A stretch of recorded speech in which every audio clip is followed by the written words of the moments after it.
यस्य प्रसादात् भगवत्प्रसादो यस्य प्रसादात् नरति कुतोऽपि ज्ञानं सुवन्दस्याय शत्रुशल्या वन्दे गुरुश्री चरणारविन्दं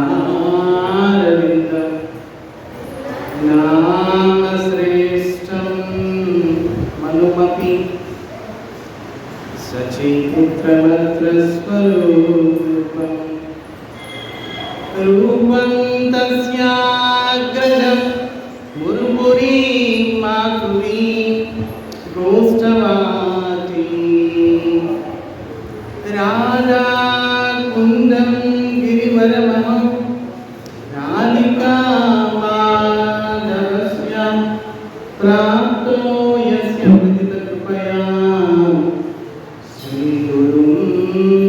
तं नतोऽस्मि ध्येयं सदा परिभवग्नमभीष्टदोहं तीर्थास्पदं शिवगिरिं चिन्तं शरण्यं भृत्यार्थिहं प्रणतपालभवाब्धिपोतं वन्दे महापुरुषते चरणारविन्दं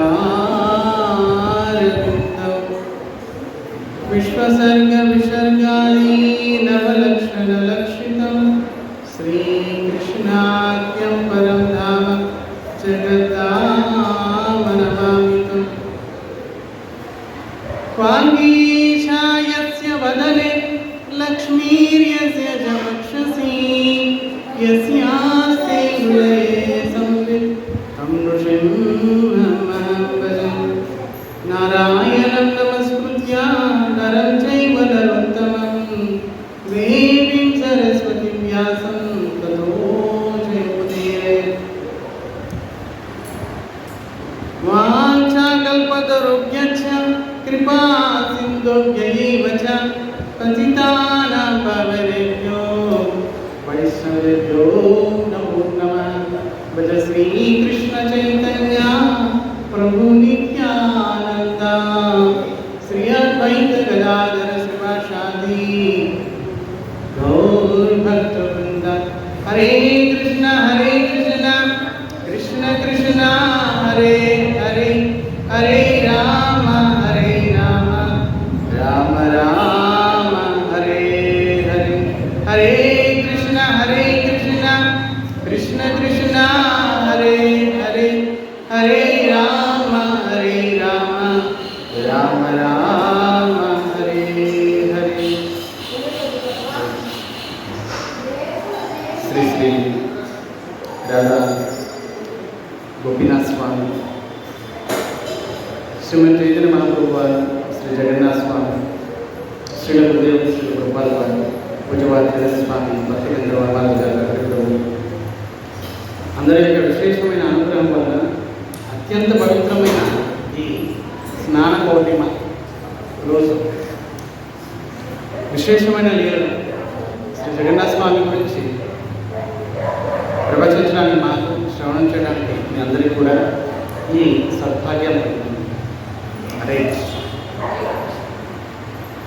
ఈరోజు స్నాన పూర్ణిమ అండి. స్నాన పూర్ణిమ, జ్యేష్ఠ స్నాన పూర్ణిమ, అలాగే దేవ స్నాన పూర్ణిమ అని కూడా అంటారు. దేవ అంటే జగన్నాథ స్వామి విశేషమైన రోజు కనుక ఈరోజు స్నాన పూర్ణిమ గురించి చెప్పుకుంటాము. రేపటి నుండి అసలు జగన్నాథ స్వామి ఎలా వచ్చారు, ఆ రూపం ఎందుకు తీసుకున్నారు, ఈ కారణాలు ఏంటి, ఎప్పటి నుంచి ఉన్నారు, అంతకుముందు ఆయన రూపం ఏంటి, ఈ విషయాల గురించి మనం రేపటి నుంచి చెప్పుకుంటామండి. ఈరోజు స్నాన పూర్ణిమ కాబట్టి స్నాన పూర్ణిమ గురించి మనం చెప్పుకుంటాం. జ్యేష్ఠ మాసం స్నాన పూర్ణిమ. స్వామి స్నానం అంటే అభిషేకం అండి. ఎందుకు విశేషం? ఎప్పుడూ ఆ పని చేయకపోతే ఒకసారిగా ఆ పని చేస్తే విశేషమైపోతుంది. అంటే ఆయన ఎప్పుడు స్నానం చేయదు, సంవత్సరానికి ఒకసారి చేస్తున్నారు కాబట్టి విశేషం. ఇప్పుడు చిన్నపిల్లవాడు అన్నం తిన్నాడు అంటే ఇంతకుముందు ఏమన్నా అంటే ఇంతకుముందు నుంచి 4 రోజుల నుంచి అన్నం తినడమే మానేసి ఈరోజు అన్నం తిన్నాడు కనుకనే ఈరోజు అన్నం తిన్నాడు అన్నం. సో విశేషం కనుక జగన్నాథ స్వామి సంవత్సరానికి ఒక్కసారి మాత్రమే స్నానం చేస్తారు. అంటే మిగతాప్పుడు ఏంటయ్యా పూజారులు స్నానం చేయించరా? పూజారులు చేపిస్తారు, ఆయనకి స్వయంగా కాదు. ఆయన యొక్క ప్రతిబింబము అద్దంలో చూసి అద్దానికి చేపిస్తారు. ప్రతిబింబానికి ఆయనకి తేడా లేదు, స్వామికి స్వామి ప్రతిబింబానికి తేడా లేదు, స్వామికి స్వామి నీడకి తేడా లేదు. సరే, స్వామికి ఇంకో పేరు దారు బ్రహ్మం. దారు అంటే చెక్క, పొయ్య, బ్రహ్మం దారు బ్రహ్మం. దారు బ్రహ్మం రూపంలో ఉన్నారు. శాస్త్రాలు చెప్తున్నాయి వివిధ రకాల ధాతువులతోటి భగవంతుని రూపాలు తయారు చేసినప్పుడు అన్నీ కూడా సమానమే, పూజించడానికి అర్హమే. రాతితోటి స్వామి విగ్రహాలు తయారు చేయవచ్చు, స్వామిని పూజించవచ్చు. స్వామి వైకుంఠంలో ఉన్న స్వామికి ఈ స్వామికి తేడా లేదు, భేదం లేదు. చిత్రాల రూపంలో చిత్రం వేశారు, మరి ఈ స్వామికి ఆ స్వామికి ఆ స్వామికి తేడా లేదు. పోనీ ఏదన్నా మణితోటి లేకపోతే ఇత్తడి లేకపోతే రాగితోటి బంగారంతో వెండితోటి విగ్రహాలు చేస్తారు, అది కూడా సమానం. మట్టితోటి విగ్రహాలు చేస్తారు, స్వామి మట్టితో చేశారని చెప్పి మట్టితో చేశారు అలాగే లేదు. స్వామి విశేషం ఏంటంటే భక్తుల యొక్క వారి భావాన్ని బట్టి ఏ ధాతువుతోటి వారు తయారు చేసినా కూడా ఆయా రూపాల్లోకి ప్రవేశించి వారిని అనుగ్రహిస్తారు స్వామి. అందుకే మన సనాతన ధర్మంలో, హిందూ ధర్మంలో విగ్రహాన్ని పూజిస్తారు, కొలుస్తారు, ప్రదక్షిణ చేస్తారు, నైవేద్యం సమర్పిస్తారు, అన్ని రకాలుగా వారికి ఆత్మ సమర్పణ చేసుకుంటారు. ఈ విధంగా రకరకాల దారులతోటి తయారు చేయబడతారు. మరి జగన్నాథ స్వామి దారు అంటే చెక్కతోటి తయారు చేయబడతారు, అందుకే దారు బ్రహ్మం అని అంటారు. మరి విశేషం ఏంటి? ఈరోజు స్నాన పూర్ణిమ, జ్యేష్ఠ మాసంలో వచ్చే ఈరోజు పౌర్ణిమ. ఈరోజు విశేషంగా స్నానం చేస్తారు, ఈరోజు ఒక్కరోజు. మరి ఈరోజు ఎందుకు చేస్తారు అంటే బ్రహ్మ స్వయంగా వచ్చి దేవతలతో కలిసి వచ్చి స్వామిని ప్రతిష్ఠించాలి.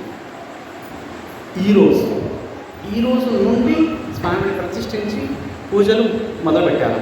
కనుక ఈరోజు స్నానం విశేషం. మరి ఎప్పుడు స్నానం చేయడం లేదు ఆయన, సంవత్సరానికి ఒకసారి చేస్తారు. ఈ ఒకసారి చేస్తారు, ఈ విధంగా చేస్తారు, ఇంకా మళ్ళీ ఇంకా చేయక్కర్లేదు. స్నానం ఈ విధంగా చేస్తారు, సంవత్సరానికి తగ్గట్టు స్నానం చేసేస్తారు, అంత ఎక్కువగా అంతసేపు స్నానం చేస్తారు, ఇక మళ్ళీ స్నానం చేయక్కర్లేదు. పోనీ ఎప్పుడు స్నానం చేయనైనా ఒకసారిగా స్నానం చేస్తే ఏమైంది?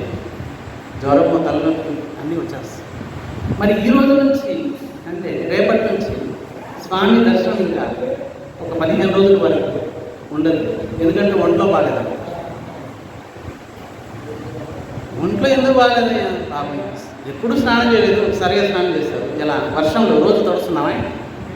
ఎప్పుడో ఒకసారి బయటకు వెళ్తాం, అరే ఏంటి జ్వరం వచ్చేసింది, తలనొప్పి వచ్చేసింది, దగ్గు వచ్చేసింది, జలుబు వచ్చేసింది, నిన్న వర్షంలో తడిచి వచ్చాను. మరి రోజు వర్షం పడే ప్రాంతాలు ఉన్నాయి, మరి వారు రోజు తడుస్తూ వెళ్తూ ఉంటారు, మరి వాళ్ళకి రావడం జరా రోజు తడుస్తున్నారు, ఇంకా రావు. మనం ఎప్పుడో సంవత్సరానికి ఒకసారి తడిచామంటే జ్వరం అన్నీ వచ్చేస్తాయి. అలాగే ఈ రకరకాల కారణాలు ఉన్నాయి. ఆయనకి ఒంట్లో బాగుండకపోవడానికి కారణాలు చాలా ఉన్నాయి. స్వామికి ఒంట్లో బాగాలేదంటే మా పరిస్థితి ఏంటండి బాబు? అఖిల కోటి బ్రహ్మాండాలకు స్వామి, ఆయనకి కూడా ఒంట్లో బాగాలేదే, జ్వరం తలనొప్పి అన్నీ వచ్చేస్తాయి. వచ్చేస్తాయి. సరే, స్నాన పూర్ణిమ జగన్నాథ స్వామి జగన్నాథపురి ఒడిశాలో ఉందండి. ఉత్కల ప్రాంతం అంటారు. జగన్నాథపురి ఎంతమంది వెళ్ళారు? ఎంతమంది దర్శించారు జగన్నాథపురి? జగన్నాథపురిలో జగన్నాథ మందిరానికి 4 ద్వారాలు ఉంటాయి. ముఖ్య ద్వారము సింహద్వారం అంటారు. సింహాలు 2 ఉంటాయి, ఇటువైపు ఒకటి అటువైపు ఒకటి.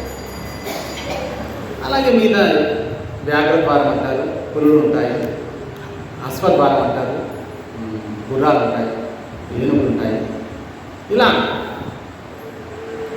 హత్యద్వారం, ఏనుగులు ఉంటాయి. ఇలా 4 ద్వారాలు. లోపలికి ప్రవేశించినప్పుడు రైట్ సైడ్ స్నాన మండపం అని పెద్ద మండపం ఉంటుంది. సంవత్సరానికి ఒకసారి చేసినా కూడా మరి స్నాన మండపం ఉండాలి కదా. ఆ మండపము ఈ విధంగా తయారు చేశారు. శ్రీ జగన్నాథుడు, శ్రీ బలదేవుడు, శ్రీ సుభద్ర, శ్రీ సుదర్శన చక్రం, ఈ 4 వస్తారు. చూడండి, విచిత్రం చూడండి. జగన్నాథపురిలో జరిగే లీలలన్నీ కూడా విచిత్రమే. ఇక ఏ ధామంలో మిగతా ఏ తీర్థయాత్రలో ఇటువంటి లీలలు జరగవు. సరే, జగన్నాథపురిని నీలాచలధామం అని కూడా అంటారు, పూరీ క్షేత్రం అని కూడా అంటారు, శంఖ క్షేత్రం అని కూడా అంటారు, భూవైకుంఠం అని కూడా అంటారు, భూ స్వర్గం అని కూడా అంటారు. రకరకాల పేర్లు. శంఖ క్షేత్రం శంఖం షేపులో ఉంటుందన్నమాట. మొత్తం పూరి అంతా కూడా శంఖం షేపులో ఉంటుంది కాబట్టి శంఖ క్షేత్రం అని అంటారు. స్త్రీ క్షేత్రం అని అంటారు. స్త్రీ అంటే లక్ష్మి, స్వయంగా లక్ష్మీదేవి పేరుతోటే ఆ క్షేత్రం. స్వయంగా స్వామి వరం ఇచ్చారు. ఎందుకంటే ఆవిడ వండి పెడితేనే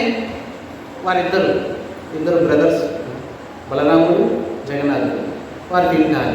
ఏ రోజైనా ఆవిడ అలిగింది అంటే చాలు, దీనికి భోజనం లేదు. ఇలా అలుగుతుందా అంటే ఎన్నోసార్లు అలిగింది. కనుక వారు చాలా జాగ్రత్తగా ఉంటారు, అలగకుండా చేస్తారు. అందుకే ఆవిడ పేరు మీద స్త్రీ క్షేత్రం అని, అమ్మ ఈ రోజు నుంచి నీ పేరు మీద ఈ ధామం ఇక్కడి నుంచి వెళ్ళవాక ఎక్కడికి అంటూ జగన్నాథ స్వామి శ్రీక్షేత్రం అని పేరు పెట్టారు. అందుకే శ్రీక్షేత్రం. సరే, ఏంటి విశేషమైన లీలలు జగన్నాథపురిలో? మిగతా ధామాల్లో అటువంటి లీలలు జరగవు.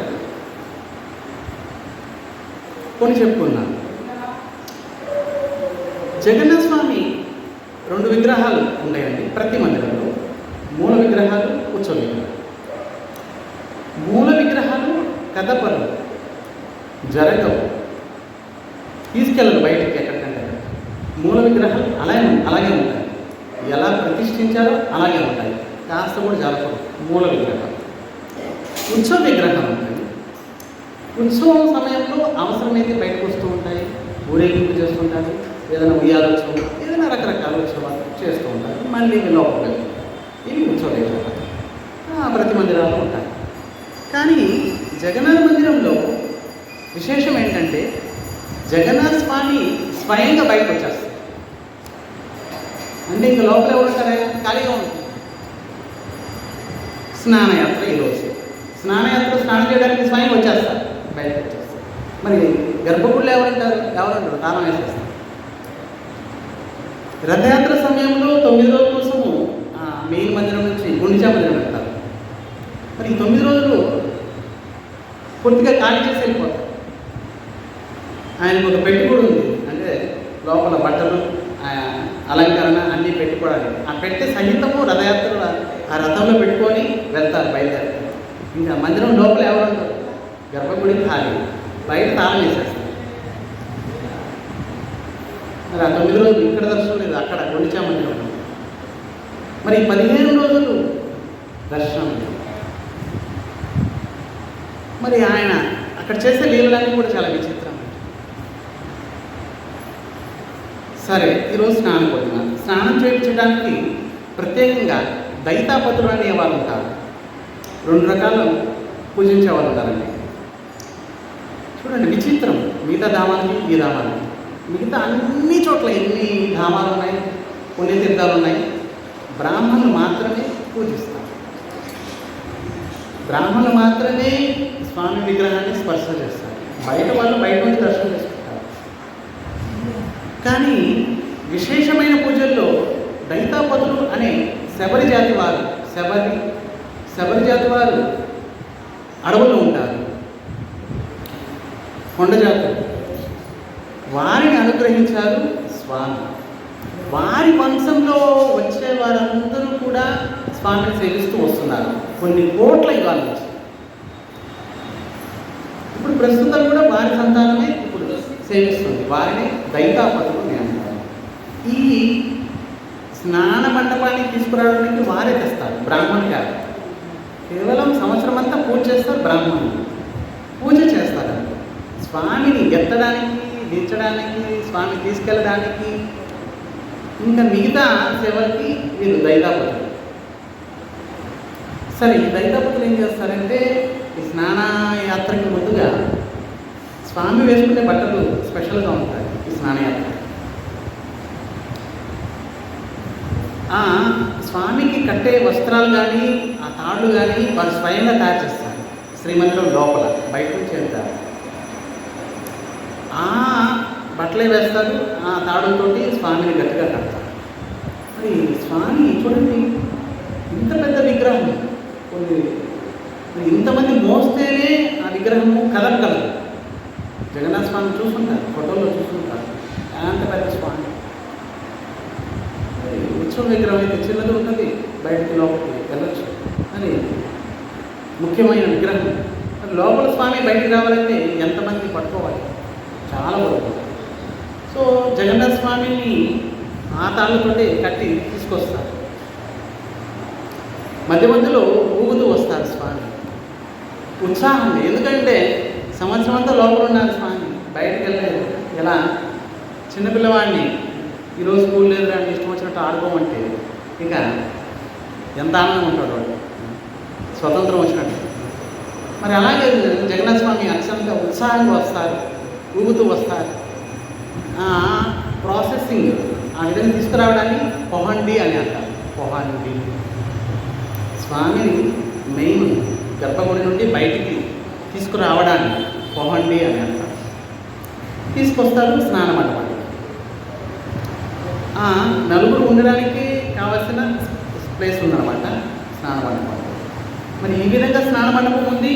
పైనుంచి నీళ్ళు పోయొచ్చు ఎవరైనా స్నానం చేయడానికి. మరి కింద కూడా ఆ పడ్డ నీళ్ళని మళ్ళీ తీసుకొని మళ్ళీ స్టోర్ చేయొచ్చు. సరే, మరి సంవత్సరానికి ఒకసారి స్నానం చేస్తారు. మరి ఏ నీళ్ళతో స్నానం చేస్తారు ఆయన? స్పెషల్ ఉంటుంది కదా. మరి ఆ స్నానం చేయడానికి స్పెషల్గా ఒక నెయ్యి లోపల ఉంది ఎప్పటి నుంచి, బంగారు నెయ్యి అని అంటారు. సోనా కువా అంటే బంగారు నెయ్యి. మరి అందులో నుంచి తీసే నీరే ఈ స్నానం చేయడానికి. మళ్ళీ ఆయన వంటకి వేరు, మళ్ళీ వంట చేసుకోవడానికి కూడా మళ్ళీ నెయ్యే. చూడండి విశేషం. సరే, ఆ యొక్క బంగారు నీళ్ళ నుంచి 108 బంగారు కలసలతోటి నీళ్లు తీసుకొస్తారు. మరి ఈ నీటిలో రకరకాల సుగంధ ద్రవ్యాల్ని కలుపుతారు. అత్యంత సుగంధం, ఎంత దూరం అంటే ఇక్కడికి వాసన వచ్చేస్తారు. అంత సుగంధ ద్రవ్యాల్ని మిశ్రితం చేస్తారు. కర్పూరం, అవును, చందనం, ఇంకా రకరకాల సువ అంటే ఒడిశాలు దొరుకుతుంది. ఒక సెంట్, న్యాచురల్ సెంట్, ఆర్టిఫిషియల్ కాదు, కెమికల్ కాదు. ఇటువంటి వనమూలికలతో తయారు చేసిన సుగంధ ద్రవ్యాల్ని మిశ్రితం చేస్తారు ఆ నీటిలో. ఆ నీరు మాత్రమే స్వామికి స్నానం చేయడానికి ఉపయోగిస్తారు. సరే, 108 కలశాలతో తీసుకొచ్చేటప్పుడు కూడా వారు ముఖానికి బుడగొట్టుకుంటారు. చూడండి, సేవ చేసేటప్పుడు చాలా సావధానంగా ఉండాలి.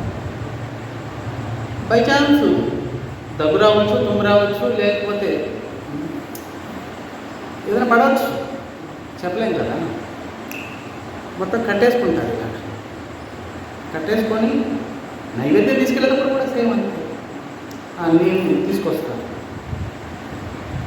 అందరూ ఆ కలశాలు పెడతారన్నమాట. సో సుగంధ ద్రవ్యాలన్నీ కలిపారు అనేది. తర్వాత స్నానం చేపిస్తారు ఆ స్నానం మండపంలో. మరి సరే, ఎప్పుడు స్నానం చేయాలని ఒకసారిగా స్నానం చేయడానికి మండపానికి వచ్చినప్పుడు లక్షల మంది వస్తారు దర్శనం చేయడానికి. మళ్ళీ సంవత్సరం తర్వాత ఆయన స్నానం చేస్తారు. మళ్ళీ అప్పుడు ఉంటామో లేదో మరి ఒకసారిగా దర్శిద్దాము. మరి శాస్త్రం చెప్తుంది, స్నాన మండపం మీద ఎవరైతే దర్శిస్తారో స్వామిని ఒక్కసారి జీవితంలో ఒక్కసారి ఎవరైతే దర్శిస్తారో మళ్ళీ జన్మంటూ ఉండదు. ఈ భయంకరమైన సంసార చక్రం నుండి బయటపడతాం ఒక్కసారి ఆయన్ని స్నాన మండపం మీద దర్శిస్తే. అందుకే ఆయన పేరు జగన్నాథ స్వామి, జగత్ స్వామి, అనంతకోటి బ్రహ్మాండాలకు స్వామి. మరి ప్రతి జీవికి పుట్టుకకు, పోషణకు, మరి సంహారానికి అన్నిటికీ కారణం స్వామి. మరి అటువంటి స్వామి స్నానం చేయడానికి వస్తున్నారు స్నాన మండపం మీద అంటే మరి ఎంత లక్షల మంది దర్శిస్తారు స్వామి. విశేషం, ఈ జ్యేష్ఠ స్నాన పూర్ణిమ ఈరోజే బ్రహ్మ ప్రతిష్ఠించారు స్వామి మందిరంలో. సరే, జగన్నాథ స్వామి మధ్యలో ఉంటారు, మధ్యలో సుభద్ర ఉంటారు, ఇటువైపు జగన్నాథ స్వామి ఉంటారు, ఇటువైపు బలదేవుడు ఉంటారు. మరి జగన్నాథ స్వామికి లెఫ్ట్ సైడ్ సుదర్శన చక్రం ఉంటుంది. సరే, పైన ఇటువంటి ఏర్పాటు చేశారు, పైనుంచి నీళ్ళు పోస్తారన్నమాట కలశాలు. ఇంతగా పోస్తారు, చల్లగా ఉంటాయి నీళ్ళు. మరి జగన్నాథ స్వామి చాలా ఆనందపడిపోతారు. అబ్బా, మళ్ళీ సంవత్సరం తర్వాత స్నానం, సరే తృప్తిగా స్నానం చేసేస్తారు అని చెప్పి ఇలా ఇటువంటి ప్రదేశాలు ఉంటాయి ఎక్కడైతే నీళ్లు దొరకడం కష్టం. 2 రోజులకు వస్తాయి, 3 రోజులకు వస్తాయి. మరి దొరికినప్పుడు ఈ విధంగా స్నానం చేస్తారు వాళ్ళు. మళ్ళీ తర్వాత రోజు వస్తాయో రావాలి. సరే, స్వామి సంవత్సరానికి వస్తారు కాబట్టి బాగా స్నానం చేసేస్తారు. ఇంతగా స్నానం చేస్తారు, తర్వాత రోజు ఇంకా కనిపించదు. జ్వరము, తలనొప్పి, దగ్గు అన్నీ వచ్చేస్తాయి ఒకేసారి. స్వామి ఆ స్నానం చేయడానికి అద్భుతమైన బట్టలు వేస్తారు, స్నాన బట్టలు అని చెప్పి పల్చాటి బట్టలు వేస్తారు. స్నానం చేసేటప్పుడు కూడా మరి స్నానానికి తగ్గట్టు బట్టలు ఉండాలి. మరి ఈ రోజుల్లో లాగా ఒకసారి తడిపామంటే మళ్ళీ వారం పట్టింది ఆరడానికి. ఇటువంటి బట్టలు కూడా ఉంటుంది. స్నానం చేపిస్తారు అత్యంత శుభ్రంగా.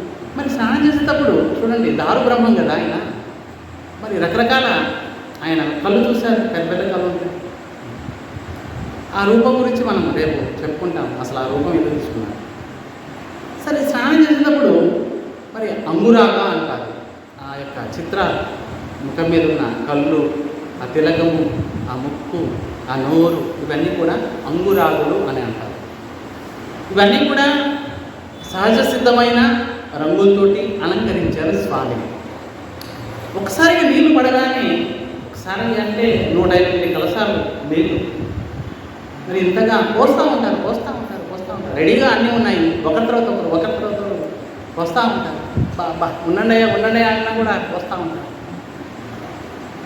మరి పూర్తిగా అంగురాగులు అన్నీ కూడా కలిసిపోతాయి అన్నమాట. ఇంకా స్వామి ఇంకా గుర్తించలేము, అంతగా కలిసిపోతాయి అంత. సరే, ఇంత అద్భుతంగా స్నానం చేశారు స్వామి. భక్తులు వేల మంది కింద నిలబడి చూస్తారు. స్నాన మండపం పైన ఉంటుంది, కింద లక్షల మంది నిలబడి స్వామిని దర్శిస్తారు. అద్భుతంగా. సరే, అయిపోయిన తర్వాత మళ్ళీ వేషం మారుస్తారు. దీనికి ఇతిహాసం ఉంది, ఇంతకుముందు జరిగిన విషయం. గణపతి భట్టుడు అనే ఒక గొప్ప భక్తుడు ఉండేవారండి. ఆయన వినాయకుడు భక్తుడు. వినాయకుడిని ఇంతగా పూజించేవారు ఆయన. ఆయన అనుకునేవారు వినాయకుడు తప్ప ఇంకెవరు లేరు, మొత్తం అన్ని బ్రహ్మాండాలకు కారణం వినాయకుడే, వినాయకుడు తప్ప ఇంకెవరు లేరు, పరబ్రహ్మం అంటే వినాయకుడే అని అనుకునేవారు ఆయన. మరి ఉదయం నుంచి వినాయకుడిని పూజించేవారు, నైవేద్యం సమర్పిస్తే వినాయకుడి నైవేద్యం సమర్పించేవారు. ఈ విధంగా వినాయకుడికి సర్వం సమర్పించుకున్నారు ఆయన. ఒకసారి ఇలా శాస్త్రాలు చదువుతూ ఉన్నారు. చదువుతుంటే బ్రహ్మపురాణం తెరిచారు. తెరవగానే అక్కడ రాస్తుంది పరబ్రహ్మము స్వయంగా జగన్నాథపురిలో ప్రస్తుతం ఉన్నారు అని బ్రహ్మపురాణంలో రాస్తుంది. వెంటనే చూశారు, అరే బ్రహ్మపురాణంలో జగన్నాథపురిలో జగన్నాథ స్వామి పరబ్రహ్మం అని రాశారు. ఇక్కడ పరబ్రహ్మము జగన్నాథపురిలో ఉన్నారు, మరి ఈ 2 కళ్ళతో ఆయన దర్శించవచ్చు అని చెప్పారు, రాసి. వెంటనే ఆయన కనిపించింది, సరే ఒకసారి వెళ్ళి దర్శిస్తే బాగుంది. మరి ఈయన ఎక్కడున్నారు? కర్ణాటక స్టేట్లో ఉన్నారు. మరి అక్కడి నుంచి నడుచుకుంటా బయలుదేరారు. ఒకసారి జగన్నాథపురిలో పరబ్రహ్మం ఉన్నారంట, చనిపోయే లోపల ఈ 2 కళ్ళతో ఆయన చూస్తాను అని చెప్పి బయలుదేరారు. అంత దూరం నుంచి నడిచి వచ్చారు. కరెక్ట్గా జగన్నాథపురి చేరేసరికి ఆ రోజే ఈరోజు స్నాన మండపం మీద జగన్నాథ స్వామి, బలదేవుడు, సుభద్ర, సుదర్శన చక్రం 4 ఉన్నారు స్నాన మండపం మీద. మరి ఆయన చేరేసరికి స్నాన మండపం మీద లక్షల మంది దర్శిస్తున్నారు. ఈయన కూడా దర్శించారు, చూశారు, అరే పరబ్రహ్మము ఇలా ఉన్నారే. నేను అనుకున్నాను తొండం ఉంటుంది అనుకున్నాను, తొండం లేదు. పెద్ద పెద్ద చెవులు ఉంటాయి అనుకున్నాను, చెవులు లేవు. కొన్ని కళ్ళు చిన్నవి ఉంటాయి అనుకున్నాను, ఎంత పెద్ద కళ్ళు ఉన్నాయి. అయితే ఈయన పరబ్రహ్మం కాదు, నేను వెళ్ళిపోతాను అని చెప్పి అక్కడి నుంచి ఇంకా ప్రణామం కూడా చేయలేదు. ఆయన అనుకున్నాడు వినాయకుడే కనిపిస్తాడు నాకు అనుకున్నాడు, ఈ గణపతి భట్టుడు. మరి చూసేసరికి జగన్నాథ స్వామి ఉన్నారు అక్కడ, అన్నయ్యతోటి చెల్లెలతోటి ఉన్నారు. అక్కడి నుంచి బయలుదేరారు. అక్కడ నుంచి ఒక 2 కిలోమీటర్లు వస్తే అఠర్నల అనే ఒక ప్రదేశం ఉంది. అఠర్నల, అఠర అంటే 18, నెల అంటే కాలువలు, 18 కాలువలు ఉంటాయి అన్నమాట. సో అఠర్నల ఆ ప్రదేశానికి వచ్చి అక్కడ కూర్చున్నాడు. అనవసరంగా కర్ణాటక నుంచి నడిచి వచ్చాను అనవసరంగా. సరే పరబ్రహ్మం అనుకుంటే నేను వినాయకుడిని అనుకున్నాను. ఇక్కడ చూస్తేమో ఈ జగన్నాథ స్వామి అంటున్నారు. ఇక్కడ కనీసం తొండం లేదు, చెవులు లేవు, ఏమి లేదు. అనవసరంగా ఇంత దూరం నుంచి నడుచుకుంటూ వచ్చాను అని తల మీద చేయి పెట్టుకొని ఇలా బాధపడుతున్నాను. ఎంత తప్పు చేశానంట స్వామి. జగన్నాథ స్వామి అంతర్యాన్ని మరి భక్తుల యొక్క భావాన్ని గ్రహిస్తారు. మరి స్వయంగా జగన్నాథ స్వామి ఒక వృద్ధ బ్రాహ్మణ రూపంలో వచ్చారు. ఏం స్వామి బాధపడుతున్నారేంటి, తల మీద చేయి పెట్టుకొని బాధపడుతున్నారేంటి, విషయం ఏంటి? అప్పుడు అయ్యా నా బాధ ఎవరికి చెప్పుకోవాలి, ఎవరికైంది నాకు చెప్పుకో అని అన్నారు స్వామి. మరి చెప్తాను వినండి. నా జన్మస్థానం కర్ణాటక, అక్కడి నుంచి నడుచుకుంటూ వచ్చేసాను జగన్నాథపురి. మరి బ్రహ్మపురాణంలో రాస్తుంది పరబ్రహ్మము ప్రస్తుతము పూరిలోనే ఉన్నారు, ఇంకెక్కడ లేరు. ఈ 2 కళ్ళతో చూడాలనుకుంటే వచ్చేయండి అని రాశారు. నేను ఇక్కడికి వచ్చి చూశాను నా వినాయకుడిని చూద్దామని. వినాయకుడే పరబ్రహ్మం, మరి కనీసం తొండం లేదు, చెవులు లేవు, ఏం లేదు, అందుకే వెళ్ళిపోతాను.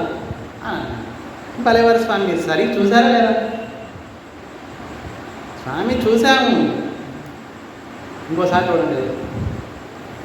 చూశానయ్యా, లేదు ఇంకోసారి వెళ్ళి చూడండి. సరే మీరు చెప్పినట్టు ఇంకోసారి వెళ్తాను.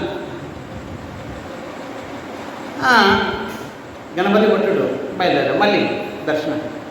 ఈసారి వెళ్ళేసరికి జగన్నాథ స్వామి వినాయకుడు రూపంలో దర్శనమిచ్చారు. ఎందుకంటే సర్వానికి మూలము స్వామి కదా, అన్ని రూపాలు ఆయన నుంచి వచ్చాయి. అలాగని అన్ని రూపాలు ఆయన కాదు విషయం, అన్ని రూపాలు ఆయన నుంచి వచ్చాయి. అలాగని చెప్పి ఏ రూపం వచ్చినా కూడా ఆయనేనని అలా తప్పుగా అనుకోకండి. ఆయనే, ఈ రూపాలే. ఆయన నుంచి వచ్చాయి. ఆయన కావాలనుకుంటే అన్ని రూపాయలను చూపించగలరు. మిగతా వాళ్ళు కావాలంటే ఆయన రూపాయలను చూపించలేదు. విషయం ఇప్పుడు వినాయకుడు కానీ మిగతా దేవతలు ఎంతమంది ఉన్నారు, వాళ్ళ దగ్గరికి వెళ్ళి జగన్నాథ రూపంలో చూపించండి, దర్శనం చేయించడానికి వాళ్ళు చూపించలేదు. జగన్నాథ స్వామి దగ్గరికి వెళ్ళి ఫలానా రూపం చూపించుకుంటే వెంటనే చూపిస్తుంది. ఎందుకంటే అన్ని రూపాయలు ఆయన నుంచి వచ్చాయి కాబట్టి. విషయం వెంటనే వినాయకుడు దర్శించారు ఈయన. బలరాముడు ఆయన కూడా వినాయకుడు రూపంలో ఉన్నారు. సుభద్ర పద్మపు రూపంలో కనిపించారు. ముగ్గురిని దర్శించారు. ఇంత ఆనందపడిపోయారు. ఇందాక వచ్చినప్పుడు సరి చూడలేదు. చాలా అద్భుతమైన దర్శనం. అప్పుడు జగన్నాథ స్వామి అన్నారు, మరి ఏ భావంతో అయితే నువ్వు నా దగ్గరికి వచ్చావు అంత దూరం నుంచి నడుచుకుంటూ, ఆ భావమే నీకు కనిపిస్తుంది. వెంటనే ఈ గణపతి భట్టుడు మరి స్వామిని ప్రార్థించారు. స్వామి నాకు ఇప్పుడు అర్థమైపోయింది పరబ్రహ్మము జగన్నాథ స్వామి అని. మరి ఏ రూపంతో అయితే ఇప్పుడు మీరు దర్శనం ఇచ్చారో నాకు, ప్రతి సంవత్సరం కూడా స్నాన మండపం మీద స్నానం అయిపోయిన తర్వాత ఈ రూపంతో అందరికీ దర్శనం ఇవ్వండి స్వామి అని వరం కోరుకున్నారు. జగన్నాథ స్వామి తథాస్తు అన్నారు. నువ్వు ఎలా కోరుకున్నావు అలాగే. అందుకే ఇప్పుడు ఆ రూపం కనిపిస్తూ ఉంటుంది. ఇప్పుడు జగన్నాథుడు హాతీ వేషం అని అంటారు. హాతీ అంటే ఏనుగు, గణపతి రూపంలో ఆ వేషం వేసి అందరికీ దర్శనం ఇస్తారు స్వామి. సరే ఈ స్నాన మండపానికి చూడండి నైవేద్యం ఎలా సమర్పిస్తారు, మట్టి కుండల్లో సమర్పిస్తారు. స్వామి మట్టి కుండలు ప్రతిరోజు కొత్తవే, ప్రతిరోజు కొత్తవే. మరి వందల వేల మట్టి కుండలు రోజు ఆయనకి సమర్పించే లక్షల మంది తినగలరు. ఎవరు వచ్చినా రాకపోయినా అంత నైవేద్యం రోజు. మరి ఇన్ని రకాల వంటలు, మరి లిస్టు ఒకసారి మనం చదువుతాము. ఏమేమి నైవేద్యాలు పెడతారు స్వామి. అన్ని రకాల నైవేద్యాలు అన్నీ కూడా మట్టి కుండలోనే. పప్పు మట్టి కుండలోనే, చారు మట్టి కుండలోనే, పచ్చడి మట్టి కుండలోనే, మరి ప్రతిదీ మట్టి కుండలోనే. అన్నం వండేది మట్టి కుండలోనే, వడ్డించేది మట్టి కుండలోనే, ఆయన తినేది కూడా మట్టి కుండ. మరి ప్రతిరోజు కూడా ఒక్కసారి ఆయన భోంచేశారంటే ఆ మట్టి కుండ మళ్ళీ వాడరు. ఆ మట్టి కుండ పారేస్తారు, మళ్ళీ కొత్తది. స్వామి ఎన్ని మట్టి కుండలు తెస్తారండి బాబు? అన్ని తెస్తారండి. మరి జగన్నాథ్ కదా, జగత్తు స్వామి కదా, మరి స్వయంగా ఎవరి భార్య లక్ష్మి, మరి ఆయనకేంటి కొరత? ఇప్పుడు ఆయన భార్య లక్ష్మి, మరి ఆవిడ దగ్గర అంతా ఉంది. మరి ఆవిడ దగ్గర ఉందంటే ఆవిడది ఇంటి కాదా? కనుక ప్రతిసారి కూడా ఎన్నిసార్లు భోగం పెడతారో అన్నిసార్లు కూడా మట్టి కుండలోనే కొత్తవి. ఒకసారి వాడితే ఇంకోసారి వాడరు. మరి రథం కూడా ఒకసారి వాడారంటే ఇంకో రెండుసార్లు వాడరు. లక్షల రూపాయలు లక్షలు పెట్టి రథం స్వామి, ఇంత పెద్ద రథం, అది కూడా ఒకటి కాదు, ముగ్గురికి 3 రథాలు. ఎలాగా ఇంట్లో ముగ్గురు ఉన్నారంటే 3 సైకిల్లో 3 బైక్లు ఉంటాయి. ముగ్గురు కూడా 3 రకాలు పెద్ద చెక్కలు, పెద్దగా చెట్లు కొట్టి రథాలను తయారు చేస్తారు. ప్రతి సంవత్సరం కూడా కొత్త రథం. మరి ప్రతి సంవత్సరం మరి పాత రథం స్వామి, పాతది కొత్తది మళ్ళీ కొత్త రథం. ఈ రథాన్ని తయారు చేసే వాళ్ళు కూడా వంశపారంపరంగా వస్తున్నారు. వాళ్ళు కూడా వీరంతా సేవకులంతా కూడా వంశపారంపరంగా వస్తున్నారు. అందరూ వంట వండేవారు వంశపారంపరంగా, పూజ చేసేవారు వంశపారంపరంగా. ఈ దైతాపతులు అని చెప్పాము. సరే స్వామికి రేపటి నుండి ఒంట్లో బాగుంటుంది. లోపల ఉండిపోతారు స్వామి, బయట ద్వారం వేసేస్తారు. మరి చిన్న ద్వారం ఒక సైడ్లో ఉంటుంది, ఆ ద్వారమే ఓపెన్ చేస్తారు. మరి ఎవరైతే వైద్యులు దైతాపతులు, వీళ్ళలో వాళ్ళు వైద్యులు అయిపోతారు ఈ 15 రోజులు. ఈ 15 రోజులు రకరకాల వనమూలికలు రకరకాల ఔషధాలు అడవుల్లో తిరిగి తిరిగి సంపాదిస్తారు. చూడండి, ఈ వనమూలికలతోటి చేసే వాటి నుంచి తీసే రసం, ఆ ద్రవ్యాలు, వాటిని ఉపయోగిస్తారు స్వామి. మరి ఆయన యొక్క స్త్రీ అంగం, చేతులు, కాళ్ళు ఇవన్నీ వాటి 15 రోజులు కూడా బాగా మర్దన చేస్తారు. ఈ ఔషధాలు ఇస్తారు ఆయనకి బాగా అయ్యేంత వరకు. ఈ రకరకాల ఔషధాలు నిషేధిస్తారు. కనుక అంత పెద్ద జగన్నాథ స్వామి మరి ఒంట్లో బాగాలేదు కనుక మిగతా వాళ్ళందరూ కూడా బయట బోర్డు పెట్టేస్తారు, స్వామి ఒంట్లో బాగాలేదు 15 రోజులు, మీకు దర్శనం లేదు. మరి అక్కడ జనాలందరూ కూడా చూడగానే ద్వారం అది కట్టేస్తున్నారు. ద్వారం చిన్న ద్వారం కేవలం లోపల సేవకులు వెళ్ళడానికి, అది కూడా ద్వైతాపతులు మాత్రమే. వాళ్ళు కూడా మళ్ళీ ఫలానా వాళ్ళే వెళ్ళాలి అని వాళ్ళే వెళ్తారు. వాళ్ళే 15 రోజులు సేవ చేస్తారు, ఇంకెవ్వరు వెళ్ళలేదు. విశేషమైన స్నాన పూర్ణిమ, జ్యేష్ఠ స్నాన పూర్ణిమ. మరి ఈ గణపతి వేషంలో స్వామి దర్శనం చేస్తారు. మరి ఈ మండపం మీదకి నైవేద్యాలు తీసుకొస్తారు. ఈరోజు చివరి నైవేద్యం. ఇంకా రేపటి నుంచి ఇంకా అన్నము పప్పు తినరు, ఎందుకంటే ఒంట్లో బాగాలేని వాళ్ళు మరి అన్నము పప్పు తింటారే, ఇంకా తినరు. మరి చూడండి, చాలామంది భక్తులు ఉన్నారు జగన్నాథపురిలో. ఇటువంటి భక్తులు ఉన్నారండి, నేను చూశాను. ఈ 12 రోజులు కూడా వాళ్ళు కూడా ఏం తినరండి. ఈ 15 రోజులు స్వామి 15 రోజులు ఏం తినరాయండి. ఆయన స్వామి కాబట్టి తినకపోయినా ఒకసారి పర్వాలేదు, ఇంకెక్కడికైనా ఏదైనా తినేస్తారు ఆయన. మరి వీళ్ళ పరిస్థితి, ఇటువంటి భక్తులు ఉన్నారు. ఈ 15 రోజులు ఈరోజు నైవేద్యం, చివరి నైవేద్యం అన్నం. ఆ అన్నం తీసుకెళ్తారు, ఇంత పెద్ద మట్టి కొండలో ఉంది అన్నం. ఈ అన్నం తీసుకెళ్తారు ఇంటికి. తీసుకెళ్ళి నీళ్ళు పోసి నిమ్మకాయ, ఉప్పు, పచ్చిమిర్చి అందరూ వేస్తారు. ఈ 15 రోజులు కూడా ఒక్క పూటే తీసుకుంటారు. స్వామి పాణిపోతుంది కదా, పాడవద్దు. అందుకే జగన్నాథ ప్రసాదం అన్నారు, మహాప్రసాదం. మహాప్రసాదం ఎప్పటికీ పాడవద్దు, సంవత్సరం అంతా తినవచ్చు. నిర్మాల్య రూపంలో సంవత్సరం అంతా తినవచ్చు. జగన్నాథ స్వామికి పెట్టే నైవేద్యం అన్నప్రసాదం నిర్మాల్య రూపంలో సంవత్సరం అంతా తినవచ్చు, అస్సలు పాడవద్దు. ఇక ఈ అన్నప్రసాదాన్ని అవడ అని అంటారు. మరి మీరు తీసుకురండి ఆ యొక్క అన్నప్రసాదాన్ని, నీళ్ళు పోసి నిమ్మకాయ, పచ్చిమిర్చి, ఉప్పు వేసి పెట్టండి. ఈరోజు తీసుకోండి, మళ్ళీ రేపటికి ఆ నీళ్ళు తీసి మళ్ళీ నీళ్ళు పోసి మళ్ళీ పెట్టండి. ఇలా 15 రోజులు ఆ విధంగా వారు కేవలం ఈ అన్నప్రసాదాన్ని తీసుకొని, మహాప్రసాదాన్ని తీసుకొని ఉంటారు. మళ్ళీ స్వామి రథం మీద కూర్చొని గుండిచా మందిరం వెళ్ళి అక్కడ మళ్ళీ నైవేద్యం ఆరంభిస్తారు. అప్పటి వరకు కూడా సరే, స్వామిని 15 రోజులు ఈ విధంగా సేవ చేస్తారు లోపల. ఒకసారిగా బయటికి రాగానే స్వామి మండపం మీద ఇంకా రథం మీద దర్శనం ఇస్తారు. నేత్ర దర్శనం ఉంటుంది లోపల.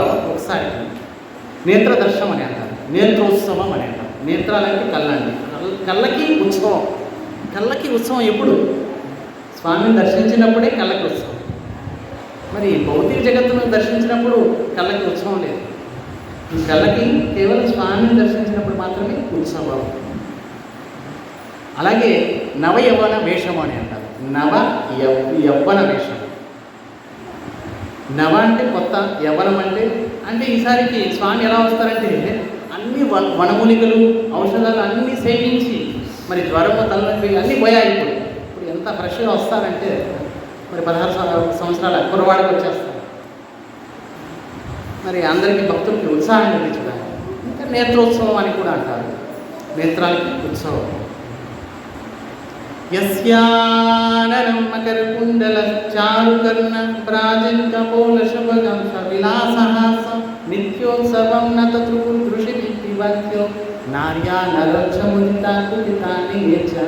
బృందావనంలో స్వామి కృష్ణుడిగా అవతరించినప్పుడు బ్రజవాసులు అందరూ కూడా, గోపికలు, గోపాలు మాత్రమే కాదు, ఆవులు, దూళ్ళు అన్నీ కూడా, జడ వస్తువులు, యమున, గోవర్ధన అన్నీ కూడా స్వామిని దర్శించి తృప్తి పొందలేకపోతున్నారు. ఒక్క క్షణం కూడా కంటి రెప్పలు ఇలా పడిపోయాయంటే వాళ్ళు బాధపడిపోతున్నారు. అబ్బా ఈ క్షణం కూడా మాకు ఆ ఒక్క క్షణం ఎలా ఉంది? యుగాయుతం నిమిషేన చక్షుషా ప్రావృషాయుతం శూన్యాయుతం జగత్సర్వం గోవింద విరగని. ఎవరైతే స్వామి దర్శనంతో ఉత్సాహంగా ఉంటారో వారికి ఒక్క క్షణం స్వామి దర్శనం కలగకపోతే వారికి అనిపిస్తుంది అబ్బా కొన్ని వందల సంవత్సరాలు అయిపోయా అనిపిస్తుంది. కనుక అటువంటి రూపంలో స్వామిని దర్శిస్తారు. సో ఈరోజు స్నానపుణ్యం కాబట్టి స్వామి స్నానపుణ్యం గురించి మనం చెప్పుకునేవాళ్ళు. రేపటి నుండి స్వామి ఎలా వచ్చారు, ఆ రూపం ఎందుకు తీసుకున్నారు, మొట్టమొదట ఏ విధంగా సేవించేవారు, అసలు ఈ 4 రూపాయలతో ఎలా వచ్చారు, ఈ విషయాలన్నీ కూడా మనం జగన్నాథ స్వామి గురించి విపులంగా మనం చెప్పుకుంటాం రోజు కొద్దిగా. నిజానికి 7:30 స్టార్ట్ కావాలి. సో ఇండియన్ టైమింగ్స్ అంటారు. సో 7 అంటే 8, 8 అంటే 9, 10 కావచ్చు, 11 కావచ్చు, చెప్పలేము. సో అందుకే బయట దేశాలు డెవలప్ అయ్యాయంటే ఎలా కారణం కేవలం ఒకటే కారణం, టైమింగ్ పంక్చువాలిటీ. ఇండియన్స్ ఉండవు, మీద వరకు ఉంటుంది అంతే. ఒక్క 50 సెకండ్స్ లేట్ అయిపోతే ట్రైన్ డ్రైవరు అందరిని తీసేస్తారు. 50 సెకండ్స్ అంటే ఒక నిమిషం కూడా కాదు, 50 సెకండ్స్. ఇక్కడంటే మామూలు. సో అందుకే యూరోప్లో ఒకసారి ఉన్నప్పుడు ప్రోగ్రామ్స్ ఎన్ని గంటలకని అంటే వాళ్ళు 7 గంటలకి అన్నారు. స్వామి మళ్ళీ చెప్తున్నాం 7 గంటలు ఇండియన్ టైమింగ్స్ కాదండి, ఇక్కడ టైమింగ్స్ 7 గంటలు. నేను అనుకున్నాను ఇక్కడ టైమింగ్స్ 7 గంటలకే స్వామి, మాకు తెలుసు ఇక్కడ టైమింగ్స్. అలాగని 7 అండి 8 అనుకోకండి. సో అది ఇండియన్ టైమింగ్స్ అనమాట. సరే మనం రేపటి నుంచి జగన్నాథ స్వామి గురించి స్వామి దయ వల్ల రేపటి నుంచి దర్శనం ఇక కలగదు 15 రోజుల వరకు. కనుక ఆయన కథామృతాన్ని మనం తాగుతాం, చెప్పడానికి మాకు శ్రవణించడానికి అందరూ కూడా ఈ సద్భాగ్యం కలుగుతుంది. బోలో జగన్నాథ స్వామి ఈ, బలదేవ స్వామి ఈ, సుభద్రామయ్య ఈ, సుదర్శన చక్ర ఈ, బోలో పురుషోత్తమ ధామ్ ఈ, శ్రీక్షేత్ర ధామ్ ఈ, శంఖక్షేత్ర ఈ, నీలాచల ధామ్ ఈ. ఒకసారి ప్రణామ మంత్రం చెప్పుకొని మనం ఈరోజుకి నీలాచల నివాసాయ నిత్యాయ పరమాత్మనే బలదేవ సుభద్రాభ్యాం శ్రీ జగన్నాథాయ తే నమః. నీలాచల నివాసాయ నిత్యాయ పరమాత్మనే బలభద్ర సుభద్రాభ్యాం శ్రీ జగన్నాథాయ తే నమః. నీలాచల నివాసాయ నిత్యాయ పరమాత్మనే బలభద్ర సుభద్రాభ్యాం శ్రీ జగన్నాథాయ తే నమః. శ్రీ జగన్నాథాయ తే నమః. శ్రీ జగన్నాథాయ తే నమః. గోపీనాథ స్వామి की, శ్రీమతి రాధారాణి की, జగన్నాథ స్వామి की, శ్రీల గురుదేవ్ की, శ్రీల ప్రభుపాద की, అనంత కోటి వైష్ణవ బృంద की, హరినామ సంకీర్తన की, జయ పూజ్యపాద జగన్నాథ స్వామి భక్తి కేంద్ర మనమాల గారి की, జయ పూజ్యపాద హరిదాస్ ప్రభు की, సమవేత భక్త బృంద की, కథా శ్రవణకారి భక్త బృంద की, సమవేత భక్త బృంద की, జయ ప్రేమానంది గోవిందా గోవిందా.